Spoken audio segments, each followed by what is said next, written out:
అందరికీ నమస్కారం. వ్యవసాయానికి అనుబంధంగా మనకు ఏదైనా బిజినెస్ పెట్టుకోవాలనుకునే వాళ్ళు ఈ నాటుకోళ్ళ బిజినెస్ బెస్ట్. ఎందుకంటే వీటిని కావాల్సిన అవసరం లేదు. వీటికి ఎక్కువ రిస్క్ అనేది ఉండదన్నమాట. పూర్తి స్థాయిలో పెంచితే రిస్క్ ఉంటుంది ఖచ్చితంగా.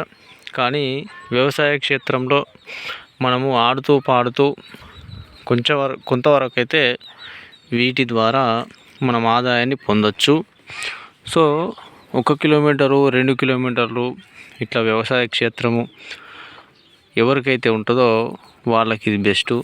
ఒక చిన్న షెడ్ వేసుకొని చుట్టంతా జాలి వేసుకొని ఇట్లా పెంచుకుంటూ ఉంటే మనం అప్పుడప్పుడు వీటిని చూసుకోవచ్చు. అట్లాగే మనకు నెలకు ఒక 10-15 కోళ్ళు అమ్ముడు పోయినా కానీ ఒక 10,000 రూపాయలు వచ్చేటటువంటి అవకాశం ఉంటుంది అన్నమాట. అంటే మనకు వ్యవసాయంలో ఇప్పుడు లాభ నష్టాలు అనేటివి చాలా ఎక్కువగా ఉన్నాయి. ఈ ఎల్నినో ప్రభావం కావచ్చు, అట్లాగే అధిక వర్షపాతం కావచ్చు. ఈ వర్షాలకు పంటలు ఒక సంవత్సరము లాభం వస్తుంది, ఒక సంవత్సరము లాస్ వస్తుంది. కాబట్టి ఇట్లా సైడ్ బిజినెస్గా ఏదైనా ఒకటి చేసుకుంటే బాగుంటుంది. మనం కూడా పక్కనే వ్యవసాయం ఉంది కాబట్టి, భూమి ఉంది కాబట్టి మనకు షెడ్లో డే మొత్తం ఇట్లా వ్యవసాయంలో ఈ పత్తి చేనులు తిరుగుతాయి. నైట్ కాగానే సాయంత్రం కాగానే షెడ్లోకి వెళ్ళిపోతాయి అన్నమాట. మన దగ్గర ఎక్కువ ప్రజెంట్ అయితే కోళ్ళు అయితే ఎక్కువ లేవు. చిన్నవి పెద్దవన్నీ కలిపి సుమారు ఒక 40 దాకా అయితే ఉంటాయి. మనకు 2 నెలల క్రిందట 2 నెలల పిల్లలు చాలా వరకు చనిపోయినాయి. 30 కోళ్ళు అయితే చనిపోయినాయి ఒక రోగం వచ్చి. మనకు చేయాల్సింది ఏం లేదు, దీనికి షెడ్ క్లీన్గా ఉంచుకోవాలి. ఎందుకంటే అవి వేసినటువంటి రెట్టెలతోనే డిసీజ్ అనేటివి పుట్టుకొస్తాయి అన్నమాట. అట్లాగే వీటికి వర్షాకాలంలో తాత్కాలికంగా ఏదైనా చిన్న చిన్న షెడ్ల లాంటివి నిర్మించాలన్నమాట. బయట చిన్న వాటి కింద తల దాచుకుంటాయి. చలికాలంలో కాస్తంత గాలి తగలకుండా షెడ్ చుట్టూ కూడా ఏదైనా గ్రీన్ మ్యాట్ లాంటిది కట్టుకోవాలి.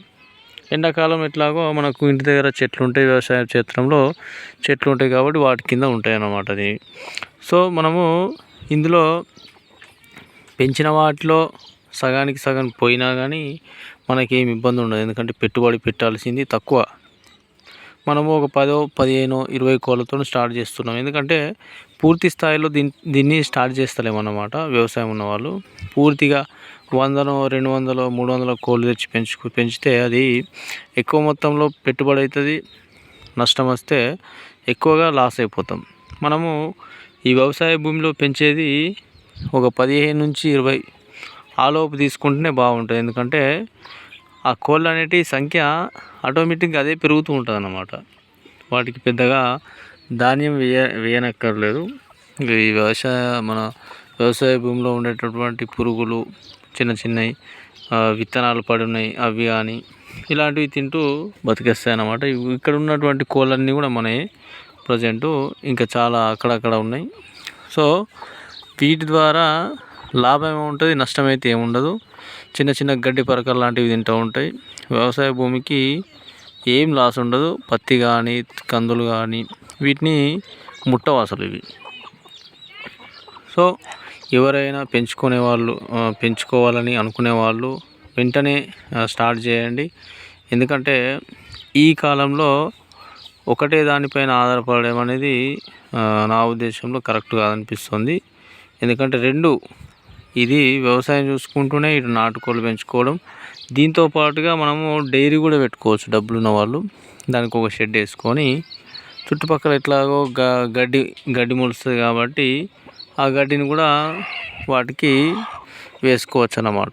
సో ఇట్లా 2-3 రకాలుగా ఒక వ్యవసాయ క్షేత్రంలోనే 2-3 రకాలైనటువంటి బిజినెస్లు పెట్టుకుంటే మేకల పెంపకం కావచ్చు, ఇట్లాంటివి పెట్టుకుంటే ఏమవుతుందంటే ఒక దాంట్లో నష్టం వచ్చినా కానీ ఒక దాంట్లో లాభం వస్తుంది అన్నమాట. అందువల్ల ఎవరైనా కానీ స్టార్ట్ చేయాలనుకునే వాళ్ళు వెంటనే స్టార్ట్ చేయండి. ఎక్కువ పెట్టుబడి అయితే కాదు. ఒక 20,000 ఉంటే కోళ్ళు వస్తాయి, షెడ్ అయిపోతుంది, చుట్టుపక్కలంతా కూడా జాలి అయిపోతుంది. సో మన దగ్గరనైతే ఇప్పుడు ఫస్ట్ తెచ్చిన నేను జస్ట్ ఒక 3 కోళ్ళు తెచ్చిన, 2 పెట్టెలు, ఒక పుంజు. ఇది 2 సంవత్సరాల కింద తెచ్చిన. కాకపోతే అప్పుడు అంతా సెక్యూరిటీ దీనికి తీసుకోలే, జాలి కానీ షెడ్ కానీ ఇవన్నీ లేకుండే. అందువల్ల చాలా కోళ్ళు పుట్టినట్టుగానే వెళ్ళిపోయినాయి. ముంగీసలు, కుక్కలు, పిల్లులు వీటికి వెళ్ళిపోయినాయి. ఈ మధ్యలోనే ఒక 2-3 నెలల నుంచి మంచిగా చూసుకోవడం వల్ల ఈ కోళ్ళన్నా కొంచెం బతుకుతున్నాయి అన్నమాట. సో వీటిని ఇట్లనే పెంచుకుంటుంటున్నట్టు. అంటే కొన్ని చనిపోయినా, రోగం వచ్చి చనిపోయినా, లాభం ఉన్నా నష్టం ఉన్నా ఒక పక్కన పెంచుకుంటూనే ఉండాలి వీటిని. వీటి వల్ల మనకు నష్టం ఎలాంటిది లేదు. ఎక్కువ పెట్టుబడి పెట్టట్లేదు కాబట్టి అవే పెరుగుతాయి, స్వేచ్ఛగా బయట తిరుగుతాయి. ఎక్కువ ధాన్యం వేయాల్సిన అవసరం లేదు. వీటిని ఎనీ టైం చూసుకుంటూ ఉండడం అవసరం లేదు. చుట్టూ అంతా జాలి ఉంటే కూడా వీటిని వదిలేసి మనం ఎక్కడికైనా వెళ్ళిపోవచ్చు. అవే డే మొత్తం తిరుగుతాయి. సాయంత్రం కాగానే షెడ్లోకి వస్తాయి. షెడ్లోకి వచ్చిన తర్వాత లాగేస్తే అయిపోతుంది. మార్నింగు ఓపెన్ చేయడం, సాయంత్రం క్లోజ్ చేయడం, ఇది ఒక పని ఉంటుంది.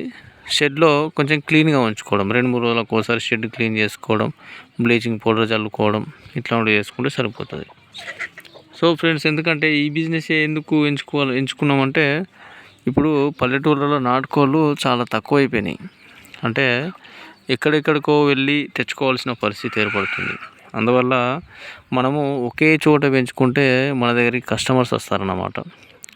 ఇది ఒక సమస్య అన్నట్టు. నాటుకోళ్ళు దొరకట్లేదు కాబట్టి సమస్య ఉంది. కాబట్టి ఈ సమస్యకి అంటే మనము ఒక విరుగుడుగా పనిచేయాలి.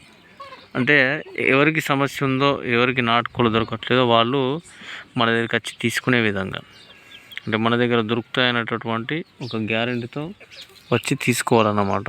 ఆ విధంగా చేసుకుంటే ఖచ్చితంగా డబ్బులు వస్తాయి. ఒక మంచి మాంసాన్ని అందించినట్టుగా ఉంటుంది అన్నమాట. సో ఫ్రెండ్స్, ఎవరైనా పెంచుకోవాలనుకునే వాళ్ళు పెంచుకోండి. ఈ వీడియో నచ్చినట్లయితే ఒక లైక్ చేయండి. అట్లాగే మన ఛానల్ని సబ్స్క్రైబ్ చేసుకోండి. Thank you for watching.